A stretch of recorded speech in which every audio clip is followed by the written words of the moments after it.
गावात फिरता डोक्याचे केस वाढलेले, माझी आबरू जाते ना हो. 500 रुपयाची नोट दिली बाप्पाच्या हातात लेकाने. जावा म्हटले चांगली कोपरी आणा तुमच्यासाठी, जावा चांगला धोतर घाला. बाप्पानं विचार केला, दिवाळीचा सण जवळ आलाय.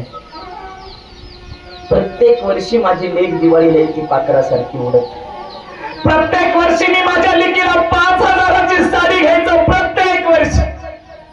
पण आज मात्र सत्ता बदलली, सत्ता माझ्या पोराच्या हातात गेली.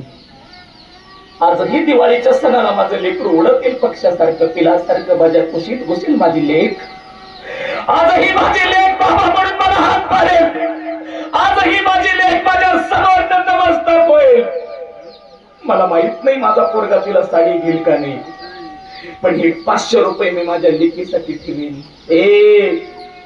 कोपरीच्या खिशात ठेवलेले 500 रुपये म्हाताऱ्यानं कोपरीच्या खिशात. दिवाळीच्या सणा दिवशी लेकरू आलं, पाहिलं म्हाताऱ्याकडं भावाकडं.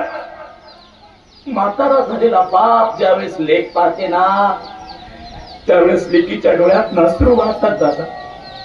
बाबा काय तुमची अवस्था, डोक्याचे केस वाढले बाबा, तुमच्या तोंडाची दाढी वाढली, पायातली चप्पल तुटली, तुमची कोपरी फटली बाबा, तुमच्याकडे लक्ष देत नाही माझा दादा.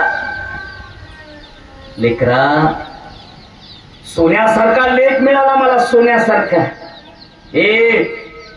सोन्यासारखा लेख. 500 रुपये कोपरीच्या हातात काढलं महाराज, कोपरीच्या खिशातनं म्हाताऱ्यानं, आणि लेकीच्या हातात